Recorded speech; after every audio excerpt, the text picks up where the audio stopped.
Salut, c'est Rado, je suis content de vous retrouver pour la mise à jour de l'analyse technique du CAC 40. Toujours ces petits problèmes de voix liés au Covid. Je vous remercie pour tous vos vœux de prompt rétablissement. Je pense que d'ici 24 heures, ça devrait être bon.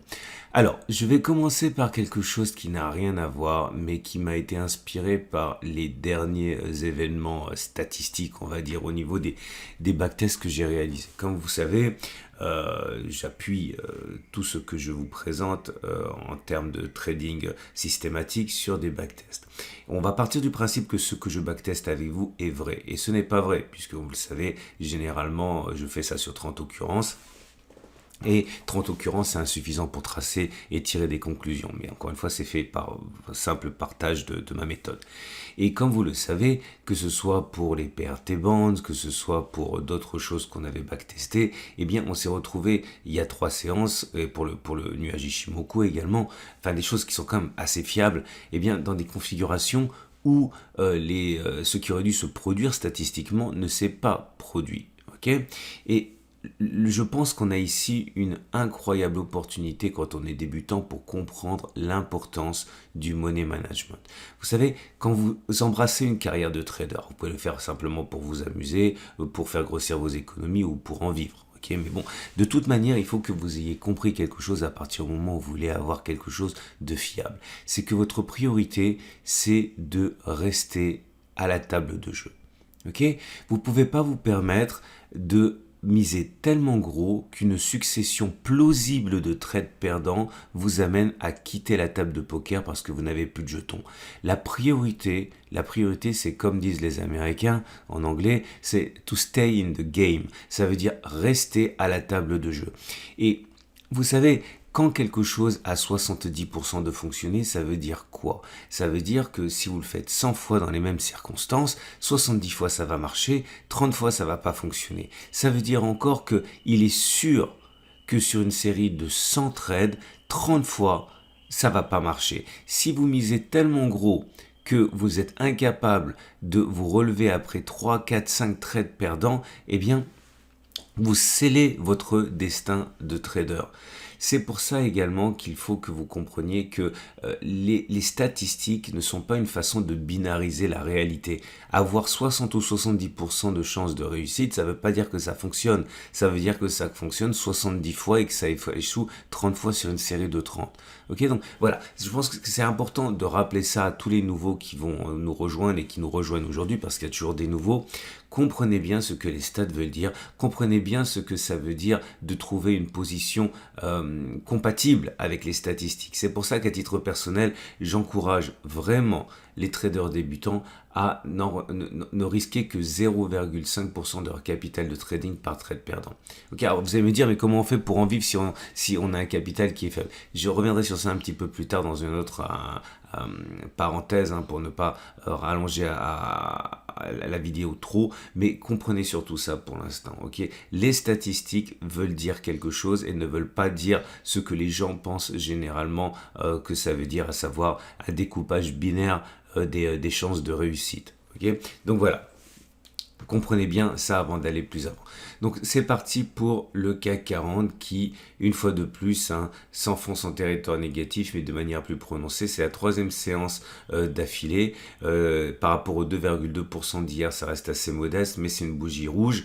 Une bougie rouge quand même qui vient mourir sur le support mensuel des 65,20 sur 3,90. Alors attention, je vous montre les données mensuelles. Comme c'est un graphique qui est en données mensuelles que je vais vous montrer, il faut comprendre qu'il a il a encore 3 semaines pour faire ses preuves. Ça veut dire également que c'est quand on a un support qui est mensuel comme ça, on peut tout à fait avoir ce qui s'est produit préalablement, à savoir des enfoncements de la zone qui sera finalement respecté en fin de mois. Ce que je suis encore en train de vous dire, c'est qu'il faut accorder un crédit très relatif à très court terme à cette zone de support mensuel en tant que zone de support.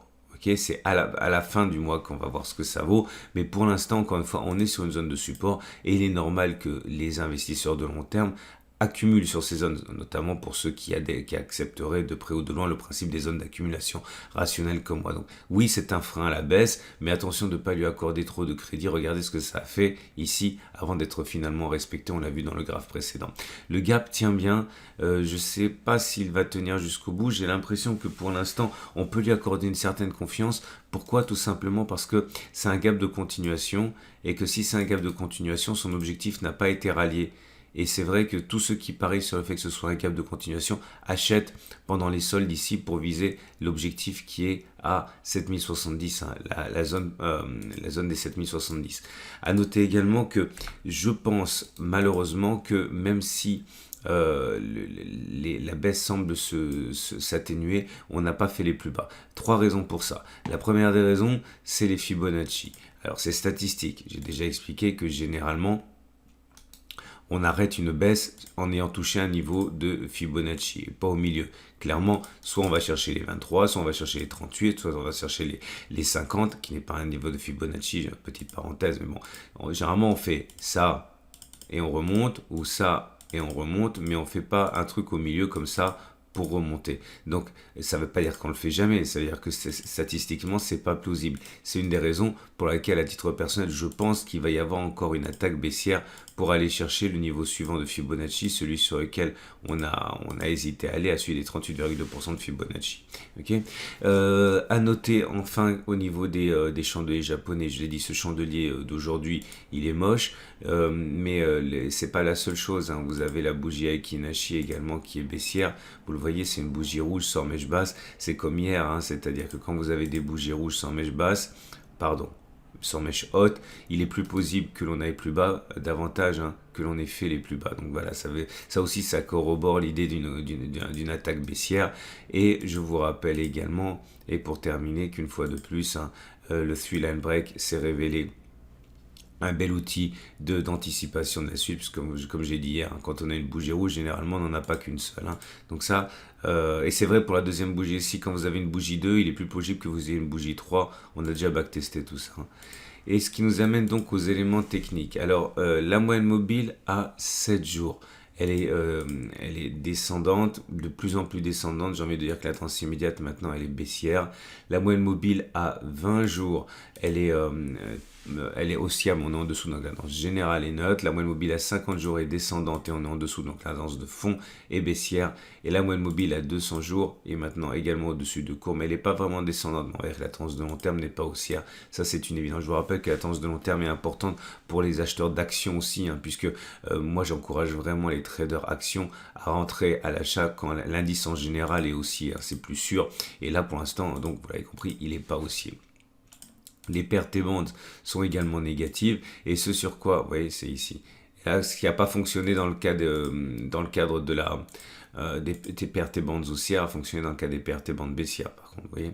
Ah oui, je voulais te dire un truc. Désolé, c'est un peu décousu. Ce que je voulais dire en début de vidéo également, c'est que vous devez comprendre que par ce jeu des statistiques, il y aura forcément un moment, à moins que le backtest ait mal été fait, pour qu'on se réajuste par rapport aux statistiques. Ça veut dire que vous allez avoir 2-3 fois où ça va pas fonctionner alors que ça aurait dû fonctionner, et puis au bout d'un moment ça va fonctionner. Et il faut absolument que vous soyez capable de saisir ce moment fatidique où finalement les choses vont se réaligner par rapport à la statistique, et ce qui est censé fonctionner statistiquement fonctionne dans la réalité. Et si vous avez plus de jetons pour jouer cette main-là, et ben voilà, c'est la fin alors que vous aviez une stratégie qui fonctionnait bien. Tout ça parce que vous n'avez pas ajusté votre taille de position.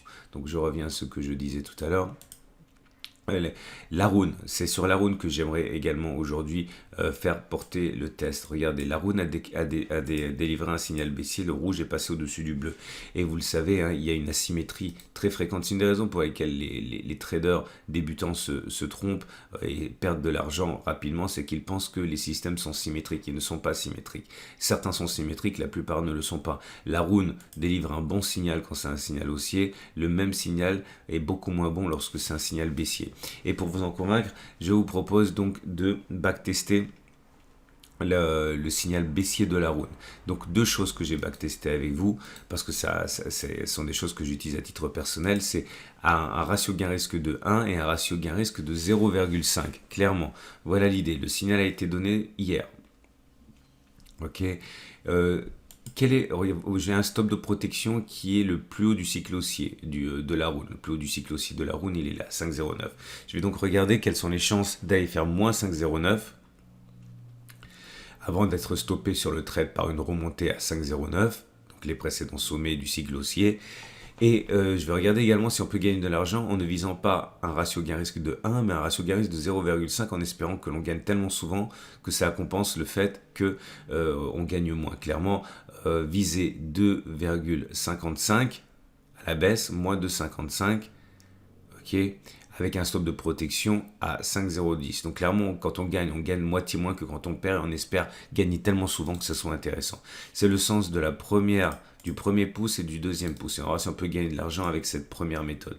Et regardez ici, le signal a été donné sur cette bougie-là. Le rouge est passé au-dessus du bleu.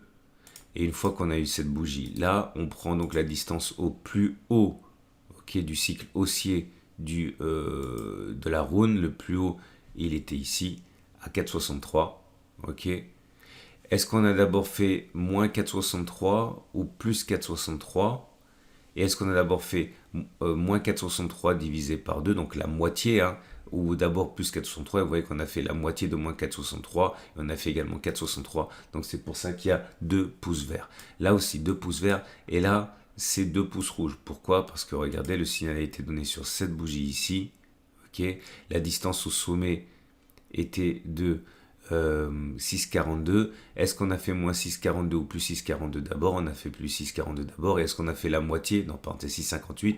Est-ce qu'on a fait, je suis terrible en calcul mental, 3,29 ou pas? Et on n'a même pas fait 3,29. On est remonté, donc c'est pour ça qu'il y a 2 bougies rouges. Okay, donc je défile.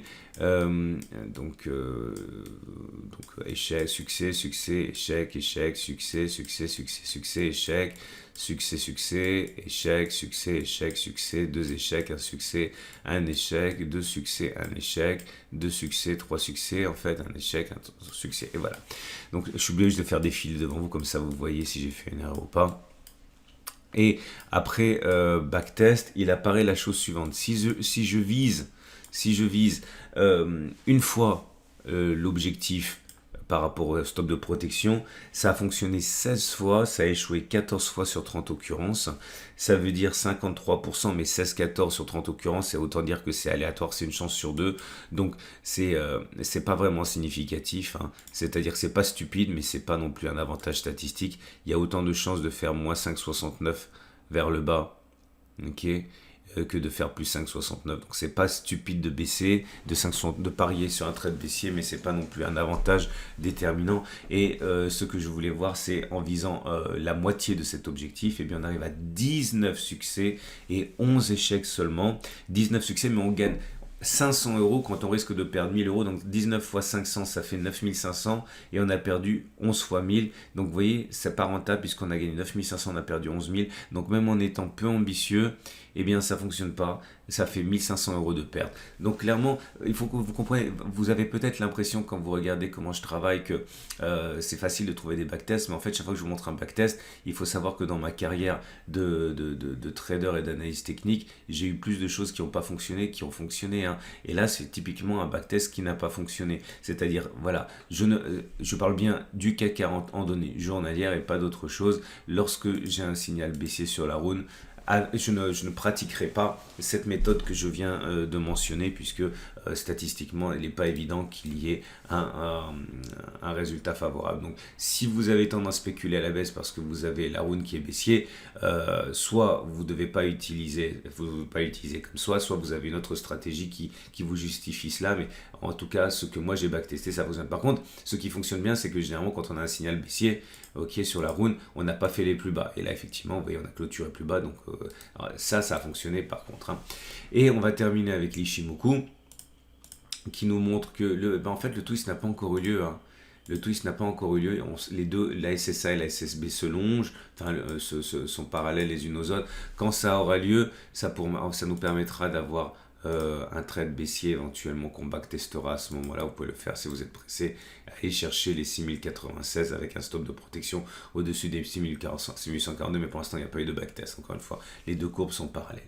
Et on termine avec les trades du jour. Alors, ces trades du jour, quels sont-ils? Ah oui, un troisième truc, je sais pas si j'en ai parlé, je crois pas que j'en ai parlé. Si on prend l'épaisseur, la hauteur du canal, que l'on reporte en dessous du point de cassure, eh bien on voit que l'objectif n'a pas encore été rallié à celui de toucher l'oblique, hein. Ça s'est joué à pas grand chose, mais pour l'instant on n'y est pas encore. C'est aussi un élément qui m'incite à la prudence.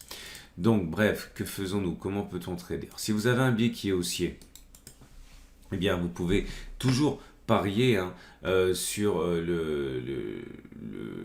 alors ça devient de moins en moins évident, hein, mais vous avez par exemple du gap, ok.